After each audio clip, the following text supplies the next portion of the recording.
Halo teman-teman, salam sehat selalu, tetap semangat. Kita ngobrol dan bahas tentang hasil pertandingan di babak 16 besar atau perdelapan final Liga Eropa yang dimainkan kemarin waktu setempat atau Jumat dini hari waktu Indonesia bagian Barat. Saya akan menyorot khusus tentang wakil-wakil Spanyol yang bisa sampai ke babak perdelapan final. Ada 4 wakil ya. Ini terbanyak di antara 16 tim yang ada sampai ke babak 16 besar, dan Spanyol ini menempatkan Barcelona, Real Sociedad, Sevilla, dan Real Betis. 4 tim ini mendapatkan hasil yang berbeda. Betis dan Sevilla menang, Sociedad dan Barca imbang. Betis itu mengalahkan tuan rumah Zenit 3-2, kemudian Sevilla di kandang sendiri mengalahkan Dinamo Zagreb 3-1, Sociedad bertandang ke Leipzig menahan imbang Leipzig 2-2, dan Barcelona juga bermain imbang di Camp Nou di hadapan publik mereka, hanya 1-1. Ini yang kita akan bahas ya. Kalau bagi Betis, saya pikir bersama dengan Sevilla peluang untuk ke babak 8 besar perempat final sangat terbuka. Demikian juga dengan Sociedad karena mereka bermain imbang. Walaupun di UCL dan Liga Eropa ini gol tandang tidak lagi berlaku, namun bagi Sociedad mereka tidak kalah di Leipzig. Ini sangat baik karena atmosfer akan berbeda ketika mereka menjamu bermain di kandang. Mereka butuh menang 1-0 cukup untuk bisa lolos. Namun berhati-hati karena Leipzig juga butuh menang. Jadi ini rame. Keuntungan bagi Sociedad karena bermain di kandang dengan dukungan penonton. Kita kembali ke duel antara Barca dan Napoli.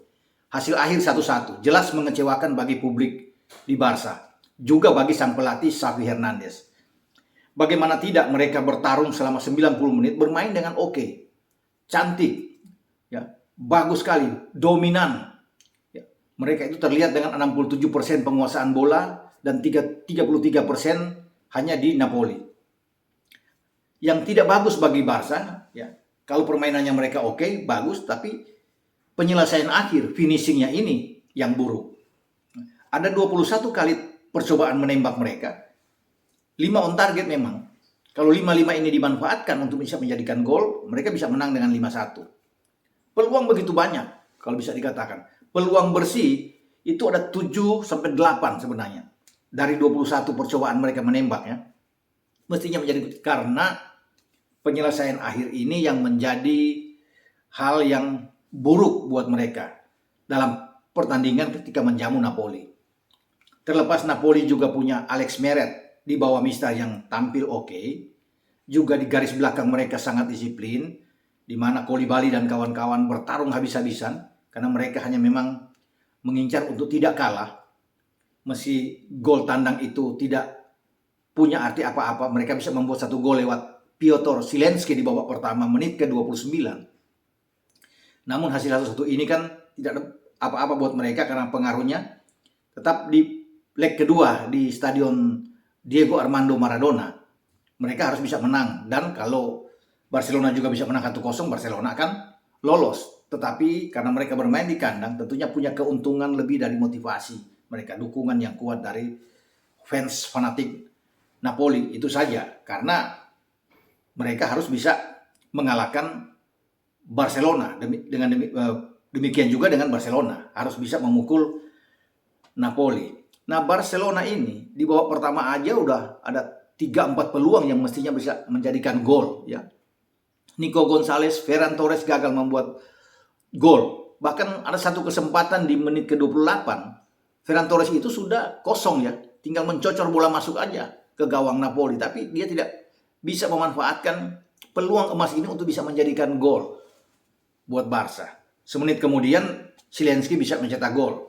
Mendapatkan umpan dari Elmas, dia menembak dengan kaki kiri, diblok lagi oleh Ter Stegen, bola kembali rebound, dihajar lagi oleh Zielinski, 1-0. Nah, gol bagi Barca ini baru tercipta tuh di menit 59 ya, kalau tidak salah, itu penalti. Bahkan penalti ini masih bisa diperdebatkan karena hanya melewati ujung jari yang kena dari Juan Jesus kalau tidak salah ya. Sehingga wasit Kovacic ini, Ivan Kovacic dari Rumania menunjuk penalti. Padahal sebenarnya kalau bola ini tidak berubah arah, tetap nggak ada penalti. Tapi VAR meninjau ini itu penalti. Itu hanya di ujung jari saja ya. Ketika Adama Traore ini memberikan crossing dan menyentuh di ujung jari. Ya, kalau penalti itu mengubah arah bola, ya itu bisa penalti. Tapi ini yang diprotes oleh Luciano Spalletti, pelatih dari Napoli, yang mengatakan itu bukan penalti, tapi VAR memanggil Ivan Kovac dan melihat tuh bahwa harus diberikan penalti. Oke lah, diterima ya oleh kubu Napoli, walaupun mereka juga agak sesak dengan keputusan dari VAR ini 1-1. Nah, bagi Napoli sih enak ya, mereka tidak sampai kalah. Yang tidak enak adalah Barca yang tidak mampu bisa menang dengan peluang yang begitu banyak yang mereka bisa dapatkan. Xavi memainkan 4-3-3, pola kesukaan dari Xavi.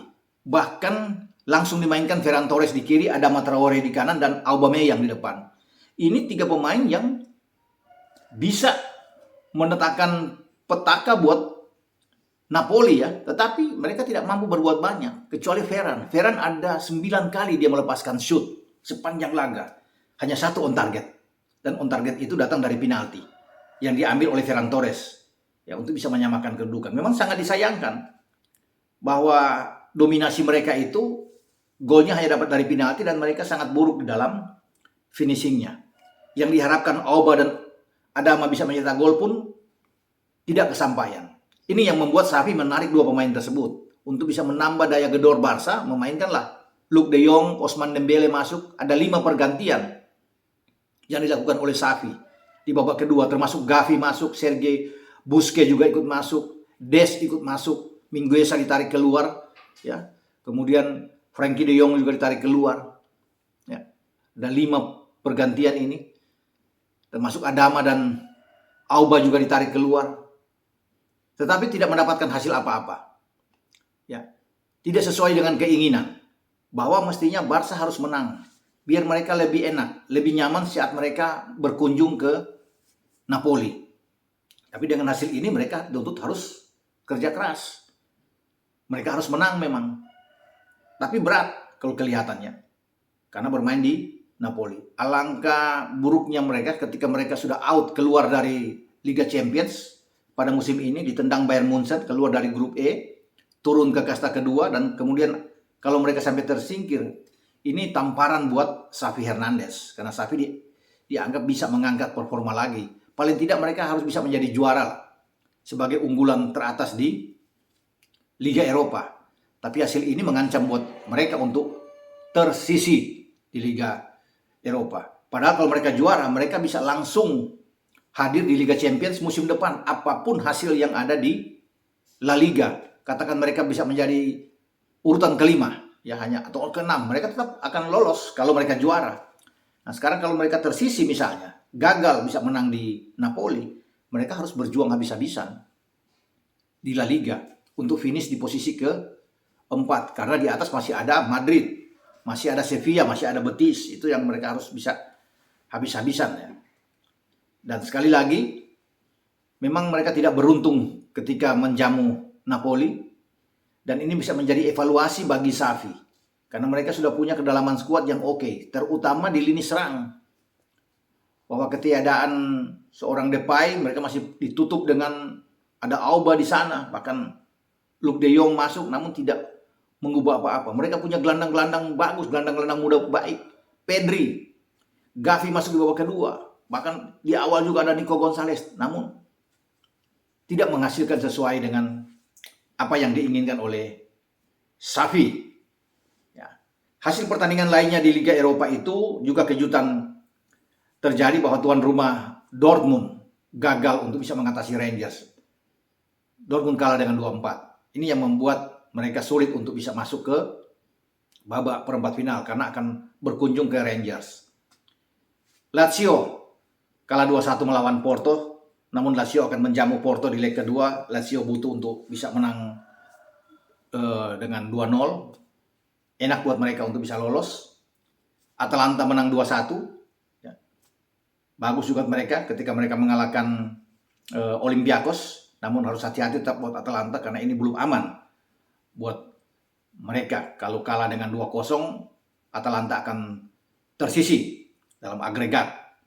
Dan memang sangat baik ya, dengan dihapusnya gol tandang ini membuat peluang untuk bisa lolos bagi tim-tim walaupun sudah kena gol dari tim tamu, tapi tidak membuat mereka dalam posisi yang sulit seperti yang dialami juga oleh Barca. Tetapi yang dihadapi Barca bukan klub sembarangan, Napoli, yang bisa menyingkirkan mereka di percaturan Liga Eropa. Sampai di sini pembicaraan saya review di Liga Eropa yang dimainkan dini hari, di mana Barca gagal memanfaatkan laga kandang mereka di Camp Nou untuk bisa mendapatkan kemenangan. Mereka butuh untuk berjuang keras di leg kedua. Sampai di sini pembicaraan. Ciao.